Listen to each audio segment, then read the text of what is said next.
As digital natives, both Lokad and Microsoft enable their customers to gain a competitive edge in what is an increasingly more difficult digital world. Today on LokadTV, we're delighted to be joined by Akshey Gupta, who is responsible for Microsoft Dynamics and supply chain technical sales in Europe, with a particular focus on manufacturing and distribution. Today, we're going to discuss with him the rise of ERPs and understand how they have more potential in the future. So Akshey, many thanks for joining us today. Thank you for inviting me here. No problem. Perhaps as a nice starter, you could just tell us a little bit more about kind of your background and also your role at Microsoft. Yeah, absolutely. So I've been 20 years focused on ERP and big data and AI solutions. I started working in a customer organization. That's where I cut my teeth into the ERP and especially the planning and optimization area, and I was hooked onto it. After that, I joined Microsoft and helped develop the Microsoft Dynamics ERP solutions. And then for a while, I worked with the big data and AI organization inside Microsoft and looking at how we can leverage the new technologies and bring those insights and make it simpler for the Dynamics ERP customers. Right now, my role, as you said in the beginning, is really focused on technical sales of Microsoft Dynamics products, focused on manufacturing and distribution in EMEA market. Great. Okay. And as always, we're joined by Johannes. Today, we're going to be talking a bit about the development of ERPs. They started from really sort of humble beginnings. Perhaps you could just tell us a little bit more about kind of the history. Yes, what's interesting about ERPs is that ERPs, emerged and made the fortune of, a famous German company like SAP and a few others at the time where basically the internet did exist, but it was, complete underground something. So in the late 70s and early 80s, yes, technically the internet was there, but from a practical perspective, no retail company could rely on it, no manufacturing company could rely on it. And the bottom line was, if you wanted a system to run your company, you needed something that was like, that would cover all your need in one package. Because the idea of having like many products that you interconnect, doing networking in the early 80s was so incredibly difficult. So bottom line, it gave a massive boost to vendors that the nickname was ERP, that was like all-in-one solution to manage everything in your company, financials, human resources, sales, procurement, sourcing, everything, you name it. And thus, many large players, emerged from that.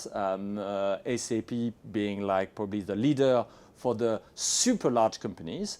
And Microsoft being like a strong contender in this market, probably even stronger on the mid-market segments where SAP is not that strong actually. And now I think where we are like facing a brave new world is that what was I think at the core of the ERP dogma initially back in the 80s was this all-in-one perspective with monolith. Mm-hmm. And now with the cloud and the fact that it's easy to have like distributed software, you have many pieces that are connected together through the internet or through cloud providers and whatnot. Suddenly it brings like a wave of change and novelty to this world where many, I would say, solutions have been around for decades and are not necessarily considered as like super innovative. Consider, I would say, the pace of change that you observe in software in general. So everything is relative. Okay, and today we're going to be looking a bit towards sort of the future of ERPs. Actually, what's kind of your current take on the current state of the market? Would you say they're super innovative, like Johannes sort of mentioned? I think there is a massive change, as Johannes mentioned, and everybody realizes that to make ERP really productive and useful for most organizations, it has to be simple. And it has to be modular. And we like to think about this, that there is also a span of control, which is very important from an organization's perspective. So I generally don't think that there are any super large organizations from an ERP perspective. There are all super large organizations are also a combination of large organizations. right? So I always think that Microsoft has been leading in the mid-market and upper mid-market segments. And in the end, a large organization is composed of those because of the span of control, right? There are certain processes which there is no reason to run across the corporate, right? And it won't run because there are not the same people responsible for everything across, right? So in that, if you think in that sense, right, so it becomes really important to have a simpler solution which works for a part of the organization, which could be anywhere $1 billion revenue to $5 billion revenue. Any organization of that size, I think if you go beyond that size, then you will have more people responsible for various things, and then it becomes rather hard to break into the organizational boundaries and have the same system across. So I think we have been focusing on that kind of market and building smaller and simpler solutions. So the first thing we've done is broken down the old notion of monoliths, and nobody is buying monoliths today, as far as I'm concerned. I mean, been selling this thing for a while, and people are really looking for modular solutions. So Microsoft Dynamics family of solutions is we have solutions for sales, and we have solutions for customer service, project service, ERP solution for finance, and for supply chain. And so our idea is to have these, a number of modular solutions which you can compose and put together with a lot of technologies that we provide on the Azure platform. And I think this is the same thing which other competitors are also trying to do. But the idea is always to keep it really simple and have a productive platform underneath, which allows you to compose things and move faster. Yeah, and this idea of modular solutions is something that we've definitely spoken about before. I mean, how well would you say that the current ERP solutions are performing from your perspective? It's still a challenge. I mean, because simplicity is indeed a very worthy goal. But the reality that at Lokad, the supply chain scientists are facing today is that we are frequently facing situations where we start probing into the data contained in the ERP. I'm not going to do finger pointing and saying this is this vendor or this vendor. But the reality is that we frequently end up with situations where we have like 2,000 tables. Imagine we start looking for sales, we have 2,000 tables in the ERP, and then every table has like 20 columns, and here we want to extract the sales, and there is at least 5 different ways in the same ERP to represent the sales. And that's so right now, obviously most, I would say, end users think about simplicity in terms of how many screens, ease of use, etc. That's very important indeed. At Lokad, our bias of perception is that because we are crunching the data, is that we look at what is under the hood when we look at the raw data that is actually contained in those ERPs. And right now, I believe that situation is very far from being simple. Again, enormous potential for improvement for all the players who are actually working on it. Because right now, people, just to keep in mind, to say 2,000 tables and 20 fields, we are talking literally of 40,000 fields. I mean, it's like a mini Wikipedia if you want to document that. It's very mind-blowing when you think about it. Yeah, I mean, would you agree with that? I mean, what sort of, these ERPs are having to tackle a whole realm of complexities. So, I mean, what are the key sort of challenges that they kind of face? Well, it is true. It grows, yes, simplification, I mean, from a UI perspective and ease of use, and that is really important for adoption, right? Yes. And ERP, serves this, it serves the purpose of being control, right? It provides control to the people who are responsible for various parts of the organization. The other thing it does is creates this common language, right? In the absence of core processes being managed by one application, you will have multiple applications doing that and people speaking their own languages, right? I mean, in 60s and 70s, there was, invoice was not called invoice everywhere in the world. Right? Yes. Sales orders was not sales orders everywhere in the world. Now we understand these terms, and that is because people have adopted a common language.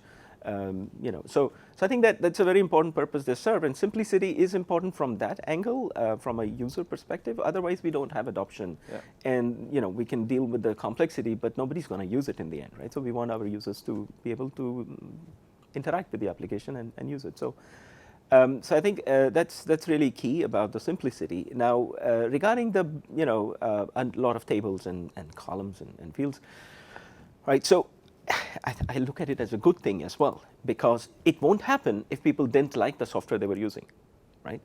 And we see that. So we have people using Dynamics software for the last 20 years, and they move to newer versions, and they do that because they like what they have. And the company has grown, right? Mergers and acquisitions have happened, business has grown, and it needs to be represented in some shape or form. And so when it goes out of the span of control of a few people, or new people in the organization come in, they try to represent things differently. So, this is a cycle which I don't think should be stopped, right? It's a way of developing things. But what we are doing to kind of keep it in manageable chunks is this idea of a common data model, which underlies the whole set of Dynamics applications. And we are also using the same common data model to kind of integrate other systems like Office 365 and other technologies, and even other vendors, if they're willing to contribute to this. So the idea with the common data model is just like what you said. No, we don't need to go to, 2,000 tables to look for sales data. Would you agree with that? Is that the best way to kind of introduce a bit of simplification? I mean, clearly, the key is to clarify the concepts. So indeed, I think the language is very important. You need to, because one of the reasons why you have so many tables is that unclear concept did end up being like reinvented 5 times in slight variation that were not super clear. So actually you end up with like a proliferation of tables that are just various attempts to represent pretty much the same thing, but you were kind of hesitant. And indeed, I would say great design is when you invest time on having like a very clear concept, what is an invoice, you really clarify what it is and what it isn't. You clarify what is a sales order, and then you have indeed clear entities, as you described. It is like a higher level of abstraction on top of the underlying like SQL representation. And then you say, this is our commitment as a vendor is to maintain this semantic very clean over time, so that other players like Lokad can rely on the fact that the data will be provided with those very well-defined pieces of semantic, like this is an invoice, even if underneath the fine, I would say low-level representation kind of fluctuates to make the best of whatever is the latest feature of Microsoft, let's say SQL Azure, for example. Let's talk a bit about the future then. What's kind of the vision Microsoft kind of looking forwards over the kind of next decade or so, building upon that sort of common data model kind of idea?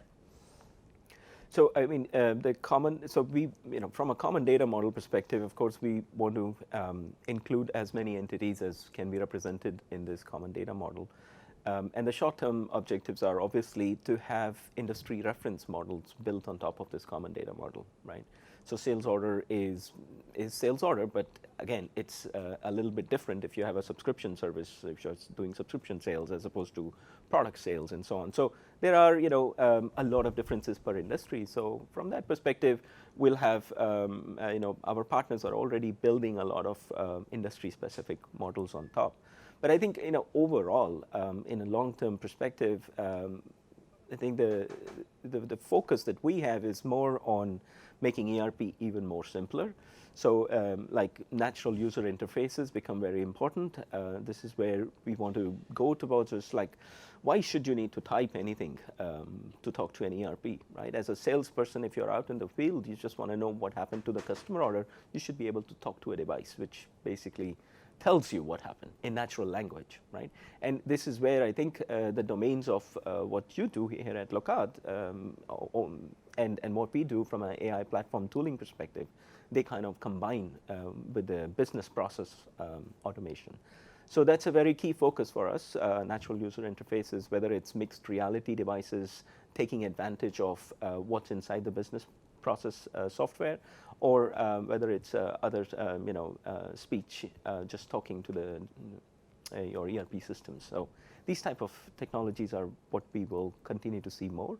And again, on the simplification and personalization, I think we'll work on using AI and other technologies to really simplify for the user, right? Like right now we see these, not just the tables are bloated in the current ERP systems, but also the screens, right? I mean, you have to tab. If you're doing a data entry, entering a sales order, you have to tab 15 fields to get to the place where you want to enter a value. These things, now in the systems in the cloud, we have the telemetry behind the application, and we can see how users are interacting with the application. And there is no particular need for the user to go and combine the fields that they want to use. System is going to be intelligent enough to determine that, and then just present the fields that are important for the user to enter. So even if you were doing, not talking to the ERP yet, but when you're entering stuff, it should be really simple. So looking at all those type of technologies to simplify the life of users. Okay, and we mentioned sort of AI there. Johannes, what are the sort of trends that you sort of see staying put in the industry over the next sort of decade or so? I mean, for me, there is many, I would say, direction. One is to make them like machine fast, because right now what is happening is that frequently when you end up with slow systems, in terms of user experience, etc., because you have something that is so modular. I mean, as soon as you try to modularize a system, then you end up with performance issues or perceived performance issues. And why? It's very simple, is that if you have a screen that depends on 10 subsystems, to get you the display, then it's always to be like the slowest that define, your speed. So that's, by the way, one of the very mundane challenge that you have with highly modular systems, highly distributed system, is that performance is a challenge, because you are suffering, I would say, brutally from the slowest component in your system define how fast you can accede to anything, a screen or whatever. Mm-hmm. And performance is really a feature. I mean, people expect things that are like snappy. They want really snappy things.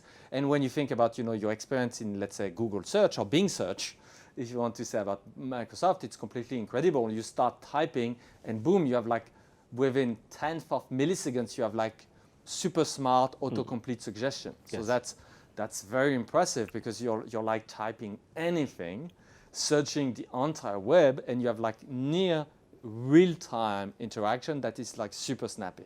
Absolutely. Obviously, this works great for Bing, for Google search.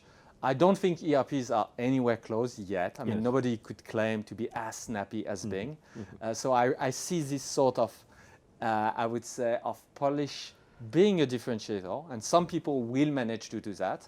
Obviously, that will mean that every single component will be like, I would say, inhumanly fast. Again, you are suffering from the fact that's the slowest. So basically, I think at the end, people will just design and say, well, you need to have sub-millisecond response time, no matter what.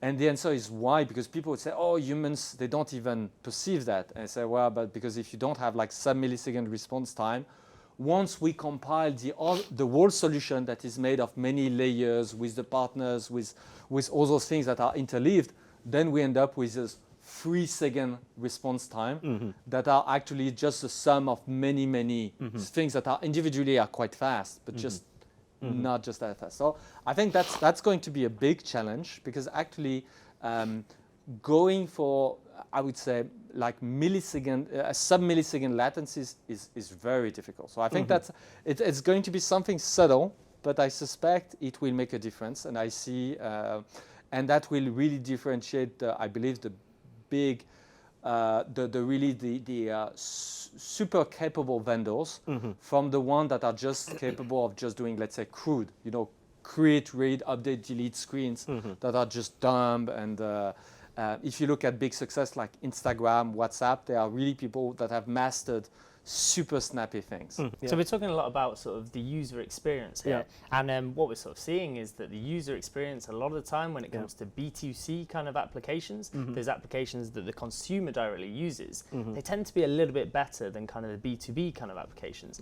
So why do you think it is that they've been slightly left behind, and why are we not seeing these quite so nice applications to use in a B2B perspective? I think historically these things have come out of the web technologies, right? All this advancement happened in the internet world, and the business world applications are still catching up onto that, and it'll happen, like you rightly pointed out.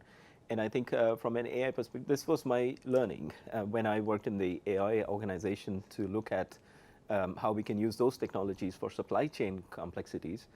And what I realized was that it was quite interesting and eye-opening for me that so we were working with a customer and solving a complex complex problem for them where they wanted to improve their OTIF, on time in full delivery performance. And they said, look, why can't we use some machine learning? I hear so much about it. Can you do something for me and improve my OTIF?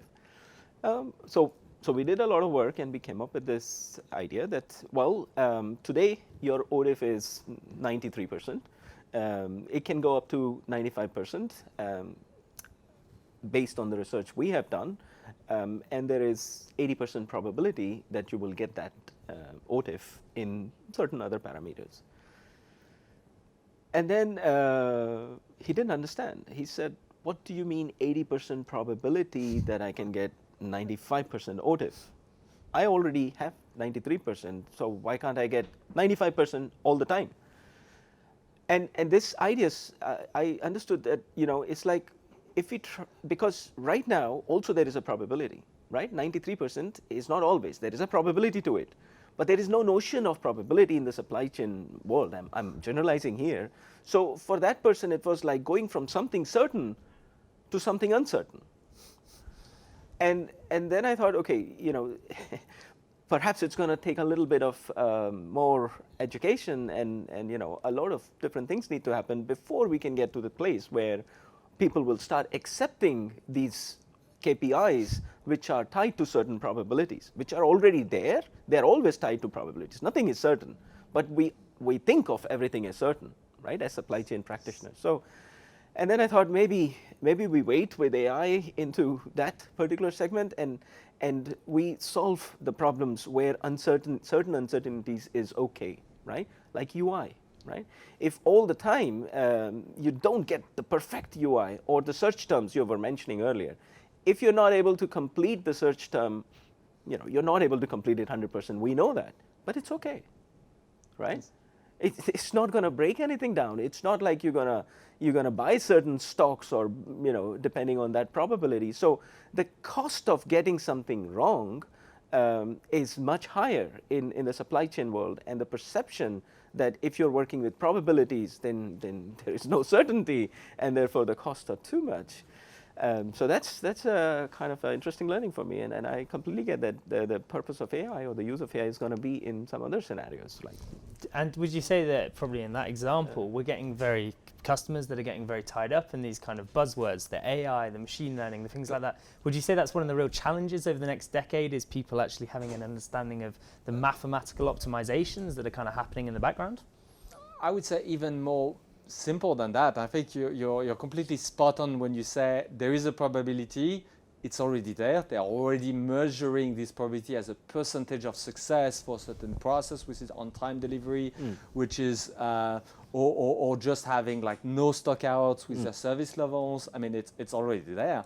But indeed, that's, by the way, one of the biggest challenge. I mean, at Lokad, is that notions, we are actually not even marketing things like AI. If you look at our website, when we say probabilistic forecasting, we are already struggling like hell to just discuss with various participants to basically bring the discussion to a state where we agree that, for example, the future is going to remain uncertain no matter what, and that there is this irreducible uncertainty. And it's very funny because, for example, in fast fashion, I mean, it's kind of obvious, you know, if Lokad was able to predict which product is going to be, you know, driving the market let's say next December exactly, I mean, we would not be doing supply chain optimization. We would just be playing stock exchange. You know, so obviously, when we are facing things that are like very erratic, irregular, intermittent, and whatnot, as it is frequently the case in supply chain, you have like things that are irreducible uncertainty, and thus you end up with this probabilistic reasoning. And indeed, it's a challenge. I mean, it's still very hard for people, for example, to accept. Our perspective at Lokad is that failure is acceptable in the sense that you have dollars of error. So if the dollars of benefits vastly outweigh the dollars of error, all is well. But indeed, you still it's a challenge. I think the supply chain. I mean, there is many areas where people are still unfortunately stuck for many reasons into, for example, the zero stock out perspective. Or zero, zero defect. I mean, this can work in manufacturing, where you have like a complete physical control over your process, and you can have indeed, as it has been done in automotive, let's say literally zero defect process, where I mean you're talking of one defect every 10 million parts. I mean that happened, that exists in automotives. But for supply chain, where you're relying on people driving trucks, I mean, sometimes just people have like accidents, or they're sick, or there is like the road is blocked. And sometimes you have like silly problems, like there is like a snowstorm. We have some clients in New York 1 year ago. They were saying, well, we have like an emergency snowstorm. The governor of the state have actually issued a warrant that forbid people to take their car. Obviously, you're not going like to have on-time delivery when when like it's literally forbidden to take your car, and you're supposed to stay at home for 48 hours. So stuff happens, you know. Okay, we'll have to start sort of wrapping things up now. We'll sort of leave the last word to our guest. Would you say that with the advances we're seeing in technology and your kind of experience in kind of the manufacturing and distribution industries, would you say that people are ready to embrace change and things are actually happening quite quickly now? I think absolutely. I think everybody realizes digital transformation is happening, is going to happen. If they don't take a lead, they're going to fall behind. And this is, I see, across the board, a lot of customers coming to us and looking for, explain to us what is cloud and how it is better to have a cloud ERP solution as opposed to the old school on-premise solution. So people are really looking at, understanding that they need to embrace new technologies and embrace them in a big way. And this is why we have, like we started this conversation with a focus on mid-market and upper mid-market. That's been our focus, and truly, and these type of organizations, part of smaller groups, subsidiaries or smaller groups, that are going out and procuring software on their own to do their own digital transformation, irrespective of whatever happens from the corporate side of things, right? So I think there is a huge movement in this field, and I think future is bright for ERP practitioners as well as for supply chain practitioners, and I personally would like to see a lot more happening on a probabilistic optimization type of technology and bringing that closer to the ERP. Okay, brilliant. Well, thanks for your time both today. Thank you very much. Thank you. So that's everything for this week. Thanks very much for tuning in, and we'll see you again on the next episode. Bye for now.